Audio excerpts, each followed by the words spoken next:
Okay, recording started. All right, welcome. First Gen Week. It's National First Gen Week. You know, like the whole country is celebrating this. This isn't just Pierce College or Tacoma. This is National First Gen Week, first generation. So we're gonna kick this off. Obi, you want to start us off with the first portion there? Absolutely. Good morning. Actually, good afternoon. Now, my name's Obe Quarless, Retention Manager, EDI CARES at Pierce College. And as Terry Green mentioned, we are in day 2 of our national celebration at Pierce College for First Generation College Student Week. This is highlighting students that are the first in their family to pursue a college education, which is a big deal.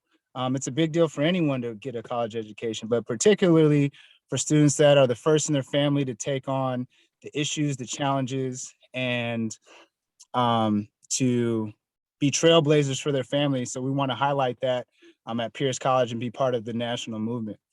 Today, we have a selection of panelists from Pierce College that are current students and alumni of the college, staff and current students in a combination that are here to share their experiences of what it means and what it's been like for them navigating college as the first person in the family, and then particularly what that looks like at Pierce College and what Pierce has done to support them along the way. I've seen some people come into the chat, so I know we have a few more panelists coming in, and we're just getting just wrapping in them situated on the back end.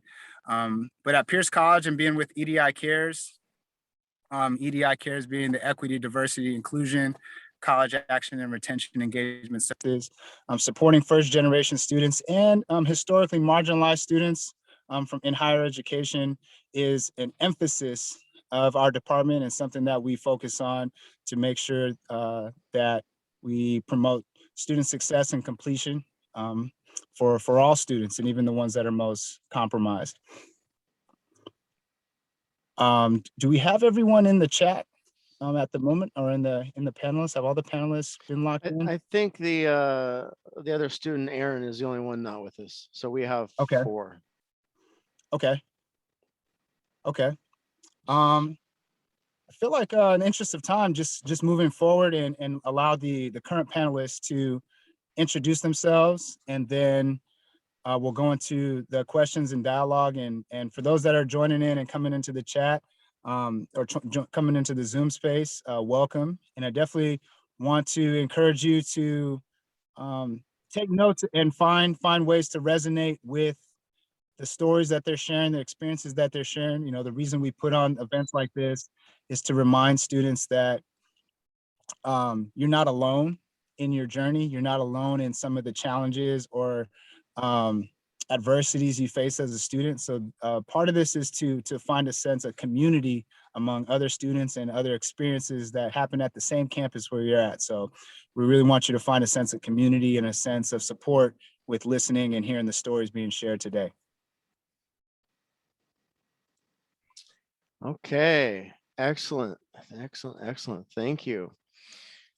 Okay, so let me just get through some screens here. All right, so our first generation panel today, who we have, and we have Anise Jones, who was a former student of ours in our TRIO program, who has worked at Pierce for a while now, and so currently working at Pierce College. Aaron Young, also a former student of ours, also currently working at Pierce College. Jasmine Justice, same thing, currently working at Pierce College, former student, more recent student even. And not only a student, but not only an employee of Pierce College, but actually in our program. And Kianie, our another student who is currently a student. So we have a current student, a most recent student, and then I think Anise is about 12 years ago, 13 years ago, and I think Aaron was more like 15, 17 years ago or something like that, if I remember correctly, but they can correct me and explain exactly how, when they were here and how all that went for them. So let's, what we'll do first, we have 4 panelists.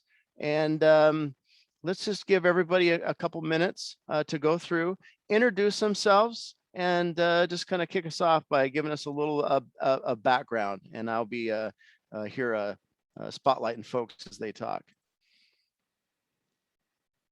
Let's go ahead and go with Anise, if you would like to go first. Of course. Well, my name is Anise Jones. I started at Pierce College back in 2007 as a student, a transfer student in from a university in Indiana. And I was kind of lost when I first got here, but Pierce has kept me since then in various ways, in various positions. I'm currently a physical analyst 5 and have been with the institution 13 years. And this is really home for me, like my foundation, my skills, my abilities, my growth, my connection with community, my learning how to be a student, my learning how to access resources, that all came from Pierce. So I'm very grateful to be here today. All right, excellent. Thank you, Anise Jones. Next up, we have Aaron Young. Give us your background there quickly there, Aaron. Wait, not quickly. No, you take your time. Okay. We got an hour. So I'm the perfect example of the what not to do. So I was taking care of my mother. I was in 10th grade, and I decided that it was a good idea to drop out of high school. And so I decided to drop out and worked my way from bag boy to produce manager in the grocery industry while caring for my mother. And so at that point, I realized I don't think I can do this until retirement because of the physical, apples and bananas are heavy. And so I had this aha moment that I should try to get an education. And so my first day working for Pierce College was after I had harassed a grounds keeper to hire me. And that was September 11th, 2001, when the terrorists attacked. And so I have worked for Pierce College ever since. But during that time, I spent time being encouraged by Terry Green to get involved in the school. So I became a senator in student government. The following year, 2003, I became student body president at Fort Steilacoom. And with Terry and many others' encouragement, while balancing being a father of 4 and married. And so I continued on. And then in 2003, I was student body president. I was a campus safety officer. I was married and I had 4 children. And then I went on to PLU. And my plans at PLU, TRIO helped me organize what I needed to take so that I would be prepared when I got there. So I used the direct transfer agreement to move on to PLU, where I studied geology and became a scientist. And also, while doing those other things, the professor of geology at Pierce College hooked me up with an internship at the Department of Natural Resources, where I was co-authored in a hazard zonation mapping project of the entire Thurston County coast. And so I was already co-authored in, by the time I ended up getting my bachelor's in geology. And then I spent 10 years as a scientist working for a company focusing on hydrogeology and working weekends as a campus safety officer. And so all along the way, Pierce College transformed my life, because not only did they say, you can do this, but they were there when I was breaking down and ready to quit. And so, so basically there were times where I wanted to quit as student body president, and Terry said, no, Aaron, do not quit. And then there were Beth, Norman, Michelle LaFontaine said, no, Aaron, do not quit. And then at PLU, I was in student government for multiple years. And then even after graduating, and I was a scientist and a security officer on the weekends, I found this emptiness of like a sense of community. And so Pierce taught me that you can, like, improve your community. So Pat McCarthy, Pierce County Executive, she appointed me to be on the Surface and Stormwater Advisory Board for 2 terms. And then the mayor of Lakewood appointed me to be on the Public Safety Advisory Committee for the city of Lakewood. And so I chaired that committee for 2 years, but I served 2 terms. And then I was a scientist and a part-time campus safety officer until 2016, the Hillary Trump election.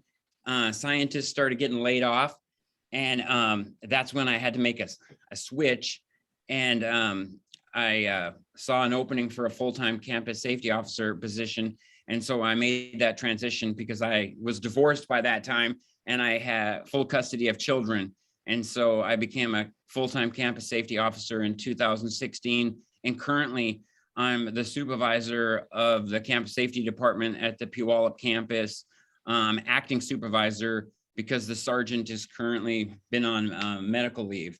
And so Pierce College has been there to support me, root for me, encourage me, and then also be there when I was ready to give up. And so that's me. All right. Wow. Yeah, Aaron, nice resume. I can't believe it's been good 20 years since we started there in the trio department. Man, it's been a while. Okay, so thank you very, very, very much. And great to have you here on the panel. Next up, we have a more recent former student and also current employee, Jasmine Justice. Hi. I was cooking lunch, so I don't really remember what all the question was, but Well, right now you're just introducing yourself, giving a quick background. Gotcha. So I came to Pierce in 2014, I think it was just after chemotherapy. I was coming off of breast cancer and all that, and I needed something to do. I didn't want to do dead end jobs anymore, so I wanted to be, I wanted to go into accounting because I wanted to be an auditor for the IRS. And then I got a work study position with communities and schools. I did that for, a couple of terms and I loved it. And that was where I found that I wanted to serve students. Second day of school though, I wanted to drop out. I was like, this is too much. I'm a single mom. I got a 9-year-old at home. I got an ailing grandmother that I'm taking care of. So it was a lot of candles burning at all kinds of ends. I marched myself down to Terry and Nani's office at the time. Nani was the retention manager. I'm like, I'm out, I'm done. And they both encouraged me, like, and no, you got here, you can finish this. It's just one class. It's just one class. Just get through that one class. Have you talked to your professor? Go just get through that class. You'll be all right. And I did. And then, I had my after school program at Taiyu Park Elementary School. We needed some activities. And at the time we had a poly club at Pierce, and Dawn Reed was the advisor for the poly club. And Elaine, I think her name was, they offered, Dawn and they came and offered to teach my kids dance. And Dawn saw me working with the kids there and she's like, I need you at my desk. So what was that, spring 2015? And now I'm the program coordinator for the entire department. And my daughter's in college and I'm still in college, I'm still trying to finish my bachelor's degree. I'm still at Pierce, got another year to go. And after that, I don't know. Possibilities are endless. All right. Thank you, Jasmine, for that introduction. Okay. Next, we have Kianie, and who is an actual current student of ours at right now. So, Kianie. Aloha, everybody. I'm Kianie. I'm actually a current student here at Pierce, third year here, third year on the women's basketball team. Just graduated my associates last spring and looking to get my EMT certifications by the end of this spring. But it doesn't sound as easy as as I'm making it sound right now. There was definitely a lot of struggles along the way. Basically, like mental health as an athlete, a lot catches up, you know, school, athlete, you're a bunch of different people in one body. So least to say was Trio did not only help me find different opportunities and open different gateways, but help me contain my mental health, help me find outlets that allowed me to voice out what was happening with my life outside of everything else, and being able to have just an ear to listen to me when no one else would, kind of thing. But yes, it's great to be here. I hope your guys' day is great. It's only 1 o'clock, but let's finish this day off strong. All right. Thank you.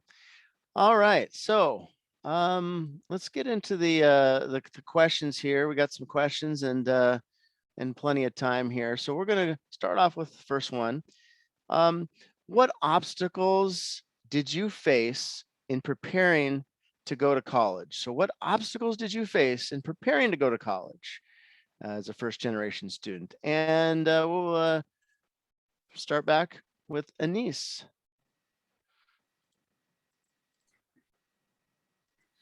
I would say my biggest obstacle with preparing for college was that I had no idea how to prepare for college. And I was on my own by that time. By the time I was 16, I was living on my own, and thousands of miles from any family, and really at that point homeless. And so when I first was trying to, like, I knew I needed something else. I knew I needed more. I didn't want to be in the same sort of situations, in the same generational poverty that we were experiencing. And so it was just like, I didn't know where to start, and there wasn't a whole bunch of help initially for me. I actually didn't find a TRIO program until my advisor, which at the time was Greg Brazell, told me that TRIO even existed. And so that is when, like, my education career really began to take off. But initially I was like fumbling and missing deadlines, like not being able to figure out how to do financial aid, and not like really even knowing what college to apply for, what to go to school for, how to figure out any of those things. So that was my biggest barrier in the beginning, was just not even knowing where to start. All right. Thank you. Thank you, Anise, for that. Definitely. Those are definitely some struggles starting out there and in your preparation to go to college. Aaron.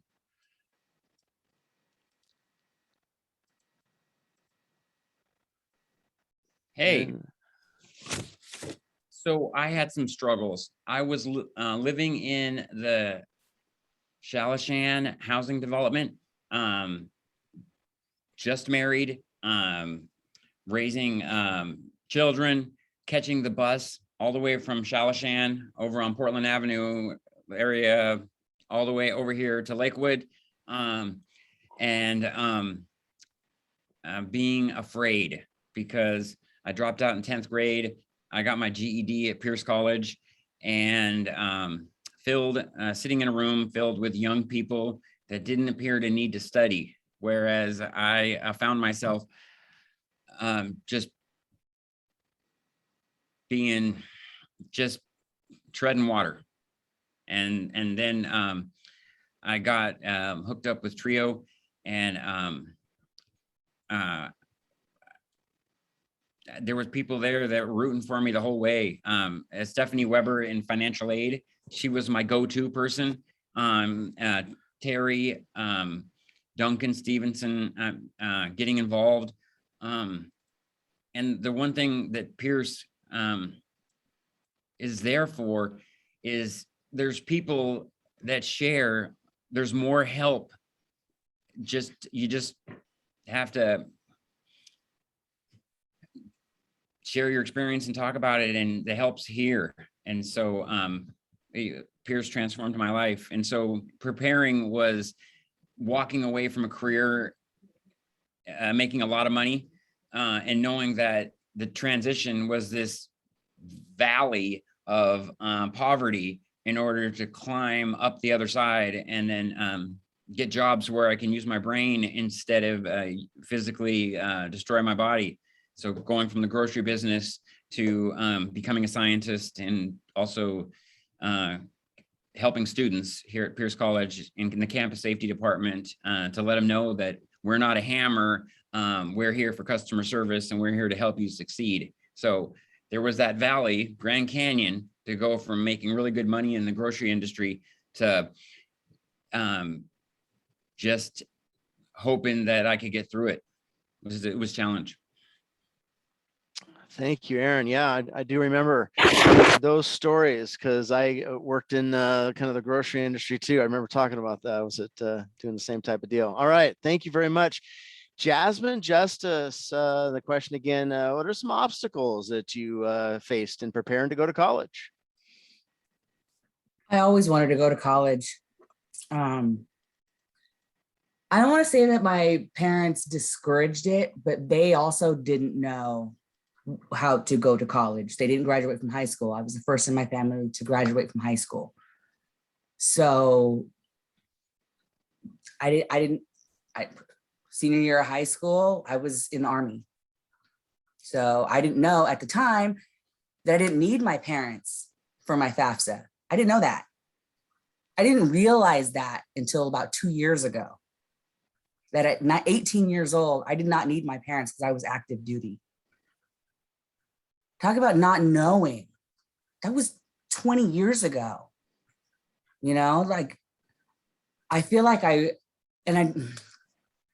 feel like I wasted a lot of that time because of this lack of knowledge. But if you don't know, how do you know what to ask? But at the same time, if you don't share your story, nobody knows how to help you. So that's what Trio actually helped me kind of realize that as well. It's just, I shared my story. I have an article with USA Today, like scholarships were being dropped in my bank account because I shared my story, and it hit somebody, lots of people. Like, a lot of people's stories match mine, but I finally got there with the encouragement of my kid, my grandma, my mom, my brothers, my sisters. They're all behind me. My sister is my biggest cheerleader. She graduated from Pierce about 10 years before I did. She actually taught a law class at Pierce College. So Pierce College has opened a lot of doors for my family as well. My little sister is my, I don't want to call her my hero, but she is the person I look up to. So. All right. Thank you, Jasmine. Excellent. We got then Kianie next. What are some of the obstacles that you face in preparing to go to college? I don't think my story is much different from anyone else's here. I mean, we're all first generation students, so I feel like we faced a lot of the similar obstacles. But I think for me, it was mostly how was I gonna get to college? How was I gonna make it through? I never had the right role models. My parents weren't my foundation. They weren't stable. So how was I gonna do it myself? I thought I needed role models. I thought I needed somebody there to hold my hand, walk me through it. Let alone being a student athlete is hard enough. So just trying to figure out what first steps do I take? What's the first step to get through this? What's the first, who do I talk to? How do I adjust and navigate through this whole system? And honestly, just my biggest obstacle till this day is being scared. Trying to overcome that fear of being like, do I be scared and just stay scared, or do I be scared and just do everything scared? What is it? And I don't think you ever get the answers until you go through it and you figure out as you go. And I think that's the best thing I could have done for myself, was be scared and figure out myself on how to navigate this whole college life, and packing up my stuff from Hawaii and moving by myself, no family, no friends nearby, and figuring every step out by myself. And I think God by my side definitely set an impact and a tone. All right. Thank you very much for that. All right. So let's go into a next question. I've got a couple more questions here that we'll have time to get around to everybody. We have, a lot of things that go on in our lives. We have the school, we have work, jobs, things like that. And then there's the home life and family. And so let's go around and talk about maybe how you balanced school, work, and your home life. How did you balance that? What are some tips that you could give listeners and folks that may be watching our show later? So tips on balancing work, school, and home. Anise.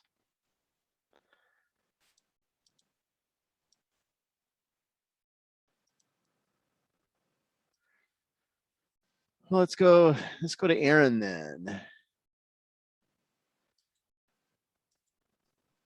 A therapist. Yes. Yeah, I'd say get a therapist. They help a lot. But seriously, I had to have a planner. I had to have sticky notes. I had to have the help from people I admired, like Terry, Duncan, and because I had kids at home, and then I was working multiple part-time jobs and school, and so I'd have to make sure that I had time and a quiet place to really study and reread and get through all of the math and all of the hard science classes. And so I had to have a planner. I had to try to stick to it the best I could and navigate the needs of raising 4 children and being married and working jobs. It was difficult. And also having somebody to talk to. And then making sure you surround yourself with people who have positive goals and people who are encouragers. And life outside the classroom is much harder than the classroom. And so to make sure that you have to remove some people out of your life that are weighing you down. And I don't mean in a bad way. I mean, you can wish them the best, but if there are people who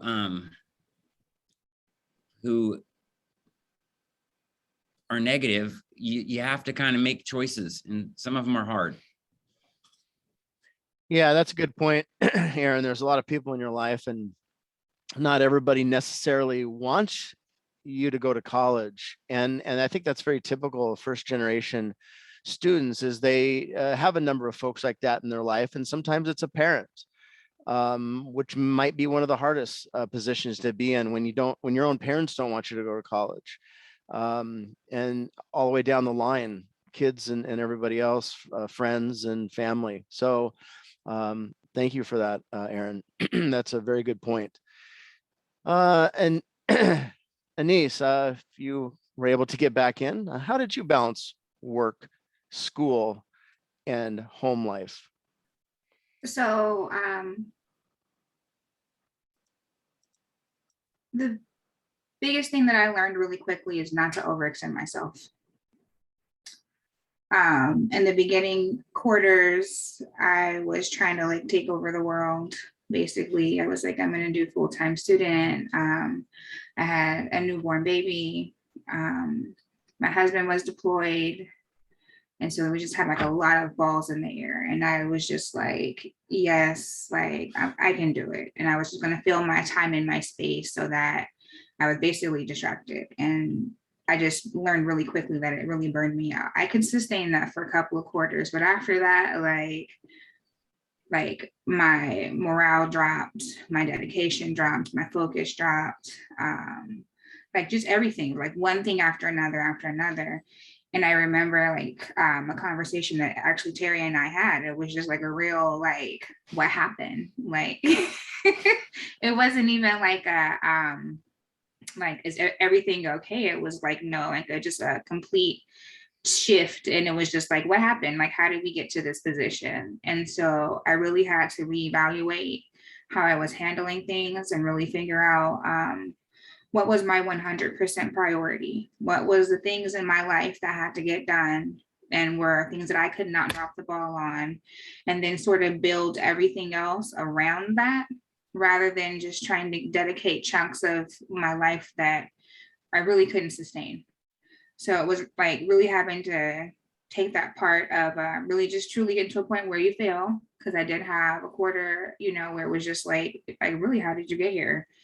But from that, just taking that opportunity to learn from my mistakes and sort of really build to manage,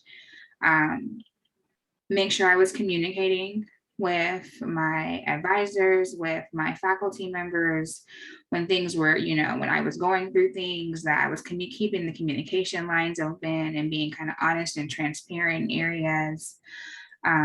Because overall, peers, staff, faculty, we're here to see you win. Like 100%, our goal is to see you win. Like we want to see you obtain your goals. We want to see you achieve your dreams. We want to see you inspire other people to do the same thing. So like having those connections and the bond, building a community, allowing people to come in, and really, like Jasmine was saying earlier, sharing your story. You'd be surprised the amount of understanding and empathy that will come from people when they recognize the severity of what's going on. And so I think that was probably the biggest thing that I had to learn, because I grew up in survival mode and I didn't have a community and I didn't know what that meant. I didn't know how to make friends. I didn't know how to talk. I didn't know how to do any of that. And so, yeah, another area where peers helped me grow. Thank you very much for that. And I do remember those conversations in my office. Certainly Yeah, they were real. Yeah. But I knew that your dedication and coming to my office and doing all that was real too. And so certainly, proud of you to get through that and get to where you are today. So that's wonderful. All right. So next up we have Aaron Young. Let's see. Aaron Young. I already went. Yeah, maybe I went out. I had to go. Yeah. Okay. Jasmine. That's right. I was Jasmine. I was fortunate to have a family who understood the value of an education. So when I decided to go back to school, like I said, I had my sister as my biggest cheerleader. My mom was behind me. My grandma was behind me. But most importantly, I involved my daughter in my education. We would do homework together. She would check on me, I had also had color-coded planner because it was her schedules and my schedules. Assignments due, doctor's appointments. So it was a lot. It was a lot. Josiah was just, I wrote my very first test. I still have this pencil. It's a yellow number 2 pencil. And she wrote on it, she knew I was struggling with math. She wrote on it, do your best on the test. Love, Josiah. And I still have that pencil. I love it. I love that she recognized the struggle that I was having and the words of encouragement that I needed. I don't know. I have an amazing kid. I can go on about her. No, she was actually one of the 3 people that really was like, Mom, you can do this. We're almost there. We're almost there. I never got to wear a cap and gown because I didn't walk with my class at graduation. So when I picked up that cap and gown from the bookstore, I cried right there in the bookstore. It was a, God, do it now. It was my proudest moment. It's still my proudest moment.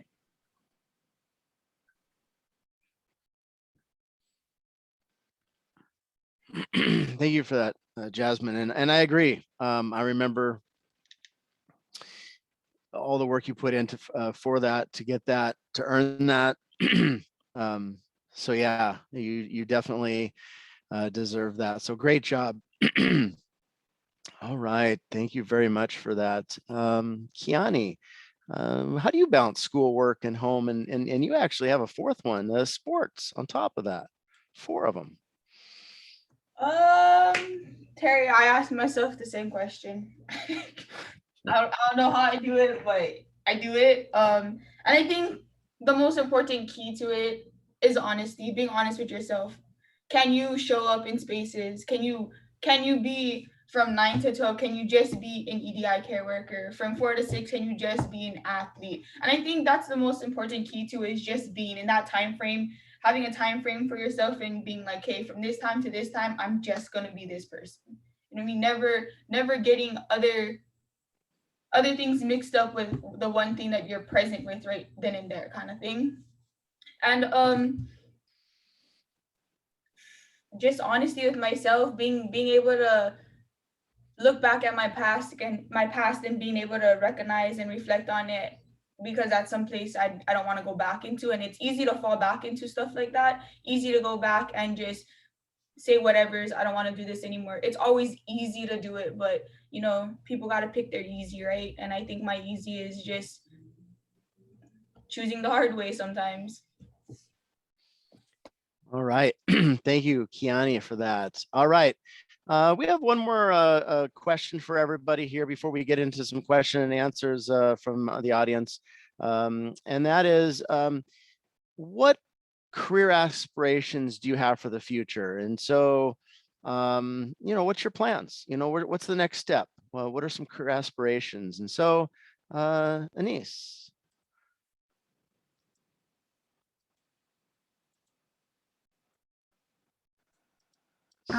So career-wise, I think right now the current position I am in is sort of where I will be for a little bit. It's new. I've only been in this position about 18 months officially. And there's still a lot going on, a lot of learning, a lot of adjusting in our system. But that is like with my current actual career. But I actually just signed my first official client for my personal business yesterday. So I have a financial consultant and accountancy business that I have been working on for quite a while and have been operating initially just like a volunteer and just sort of like helping people, because overall that's my goal, is I want to just sort of see you know, people be able to reach their goals. And financial literacy is a huge area that needs just a massive growth and talking, because like we've all said, we don't know what we don't know until we know that we should have known something. And so that's one area that is going to be growing with me, is while I've been working on that, I've been working with my church as well to sort of build a financial literacy program for our youth. So that has been taking off and that's growing, and I'm really excited about that. So my business goals are kind of going. And so that's kind of why in my official full-time career, I feel like I need to just kind of like stay where I am and kind of be comfortable, because I have a couple of other areas in my life that's just really growing, and that's going to need a lot more support. And so again, that's me figuring out what areas need my most attention and building the rest of my life around it. And so that's, you know, that's something that has stayed with me. So yeah, so financial literacy program. So getting that out there and boosted and connected with the community to just help support, and then also my own personal business as well. Wonderful. Those sound awesome. And that's great that you're planning on helping others out with financial literacy. You're right. That is a huge gap that our TRIO program specifically has as one of its requirements, is to help with financial literacy. And so, yes, indeed. Thank you. All right. Career aspirations. Next up, Aaron.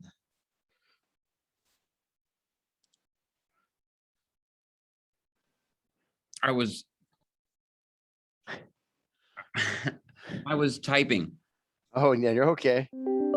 Career aspirations for the future. What do you have planned coming up?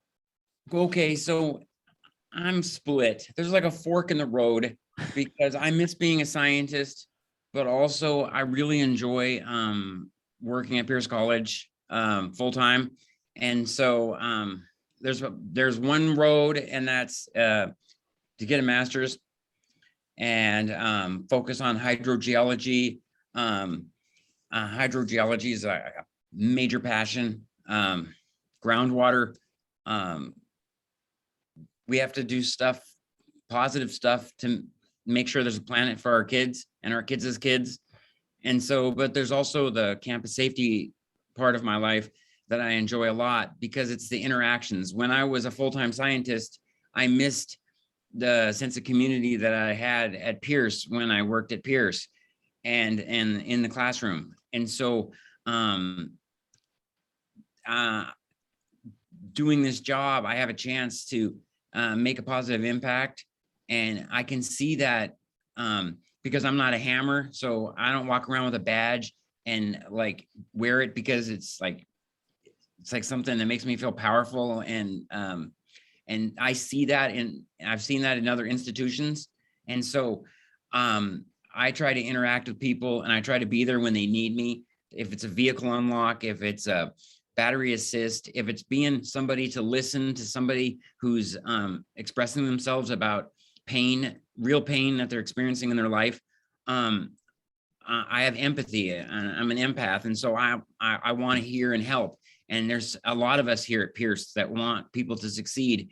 And sometimes it's somebody having an emotional breakdown and their emotions coming out sideways.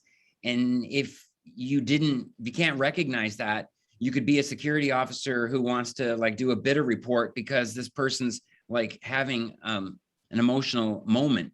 And so, but there's a difference between what, going on outside the classroom and then like somebody that's disruptive. And so, as the acting supervisor of the campus safety department here at Pierce Puyallup, I have a chance to help people.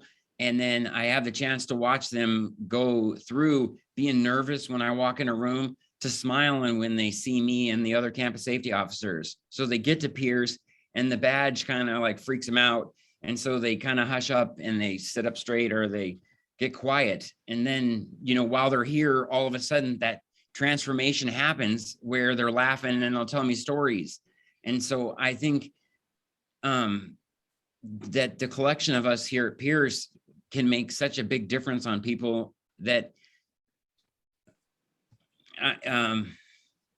if the current acting supervisor, if the current sergeant were to not come back, if Pierce would have me, I would probably pursue becoming the supervisor. But right now I'm the acting supervisor, and even just being a campus safety officer is rewarding as hell because you get to help people.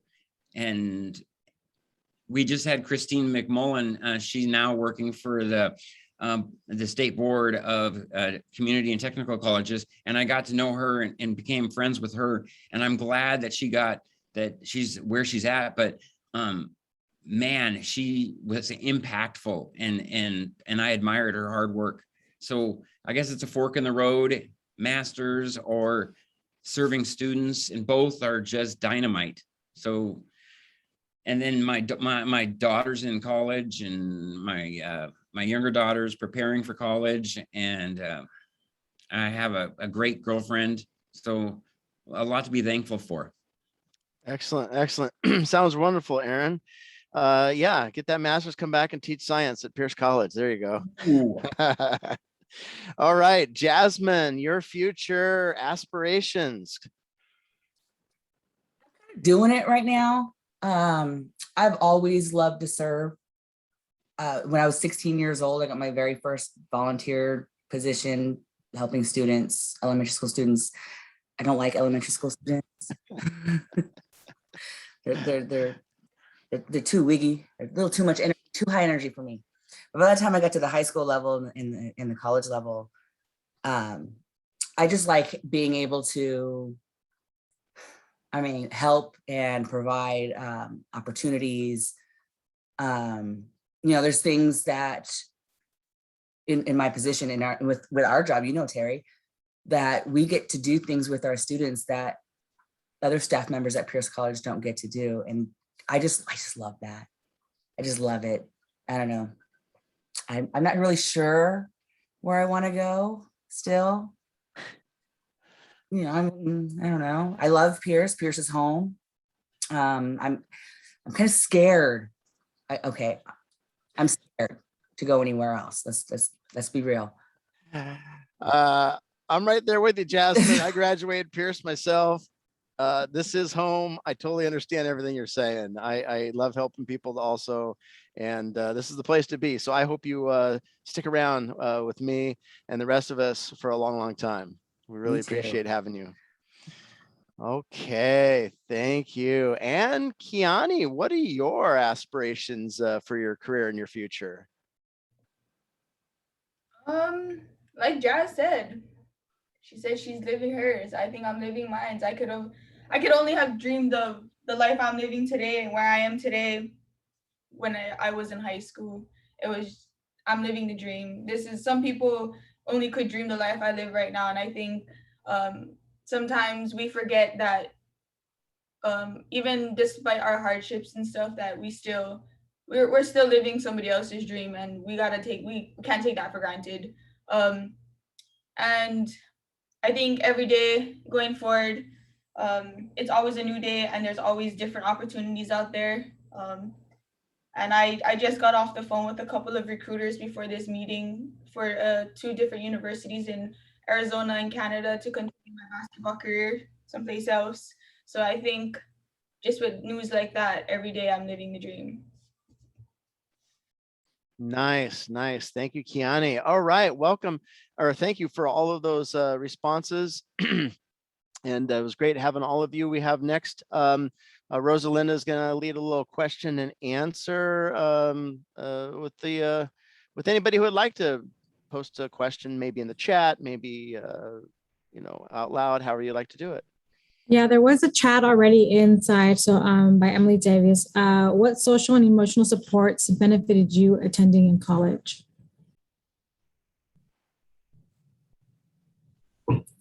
So if you want to just take yourself off of mute or raise your little hand, I can call you individually if you have an answer to that.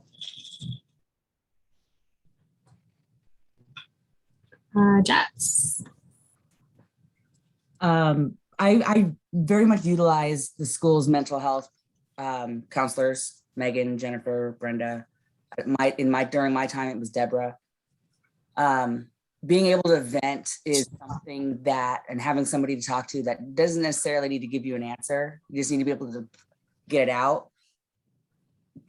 I was able to do that with my boss. My boss allowed me to vent to her about any and everything. And that was it. I was done. It was over. So just being able to get it off my chest. Writing, I journaled a lot. So just kind of getting all the anger out, all the frustration, all the confusion I may have had. Just being able to talk to somebody who all you need really is an ear. It's like, I don't necessarily need an answer. I just need an ear. Would anybody else like to answer that question about social emotional support?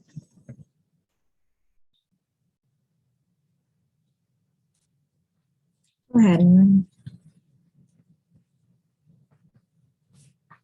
So peers people, yeah, I hit them all up, and they were there, and then also my own personal therapist. Oh yeah, I've been going there for years. But yeah, because you can't just sit there and be a bottle and put a cork in everything that's going on in your life. And I encourage everybody to make sure that they're not just bottling up their emotions, because it's important to be able to talk openly and freely, and to not just bottle up all the stuff going on. You know, the death of a parent, the attempted suicide of a person. I mean, all that kind of stuff, you just can't bottle it up. You have to talk about it and work through the process of grief and all that. Thanks for sharing, Erin. And Emily had another question about where are you working at Pierce?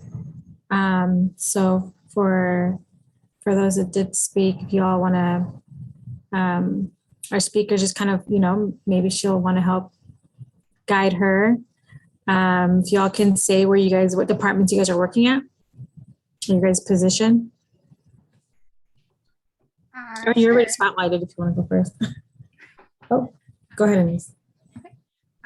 Sure. So I work in the procure to pay department, which is under the admin part of the college, a division within the finance office, and that is the process of how everything that is paid for within the college actually takes place, from procuring services and goods to receiving them into the college and making the vendor payments.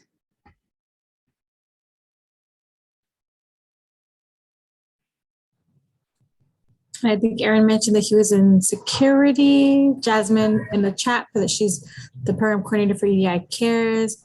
Kianie, she currently is our work study through our EDIA student worker. And if you are looking for employment, our student life is hiring now. Currently, they have different positions posted on theirs. Yeah, Terry Green, he's a faculty advisor. Oh, she needs your support, Jasmine. Yes, Emily, my job and my coworkers, colleagues are very supportive. What you see as a student is what I get as a co-employee. I work with Rosalinda, Kianie, Sierra, Terry, Obi, Aki, Kiana, Jen. And without them, our department wouldn't be what it is. And I don't know, it's a little family we have. We're pretty tight, Does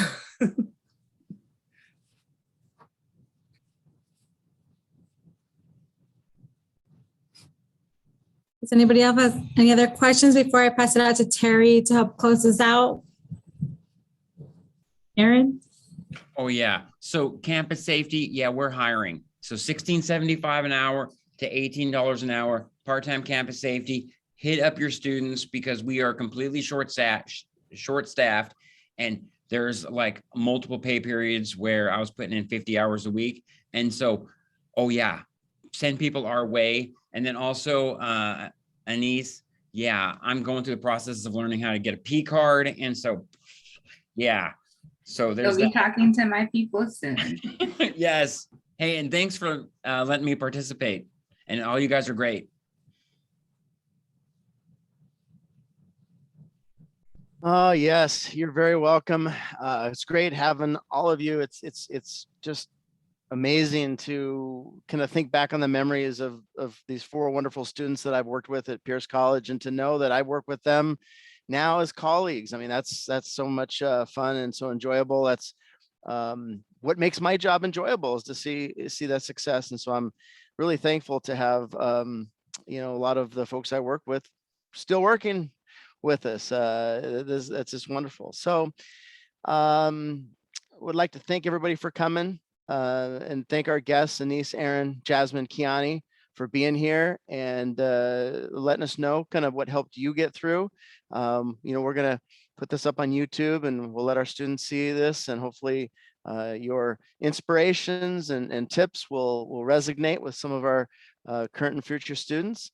And again, thank you for coming and enduring, being a first generation student, getting through it and not stopping. I think that's the biggest thing. Is what I try to do is try to, get to what's going on, and let's fix it, and let's keep going, and let's not stop, let's not drop out, let's not do any of that. Because sometimes if you don't have that, like some of you said, that person to talk to, that can easily happen, and somebody walks away and never comes back. And that's certainly what we don't want. So plug into EDI Cares, come to our events. All those things are certainly very, very important. Quickly before we leave, I'd like to leave you with a couple of our upcoming events that are wonderful. Tomorrow, one of our big events is our fall summit. And our fall summit is going to be from 9:30 in the morning until 2 p.m. And we're going to have a wonderful keynote speaker. We're going to have some great sessions. We're going to have a village time at the end. The link to register for that is now in the chat there. It's bit.ly/Fall Summit 2021. And certainly you can also email edi@pierce.ctc.edu to get that link. So please, hopefully you can join us for most or at least some of tomorrow. And then tomorrow night, we have another event celebrating first-gen students, and that's our volleyball game. Our women's volleyball team is undefeated, like going into playoffs undefeated, and well, there will be if we win. This is our last game of the regular season. Wednesday night at 7 o'clock. If you can come there, we're going to do a shout out to first generation students and athletes. So again, thank you for coming today to our first generation celebration. It's a national event celebrated all across the country. We're really happy that all of you are here. Thank you for coming, and we'll see you soon in EDI Cares. Thank you and have a great day.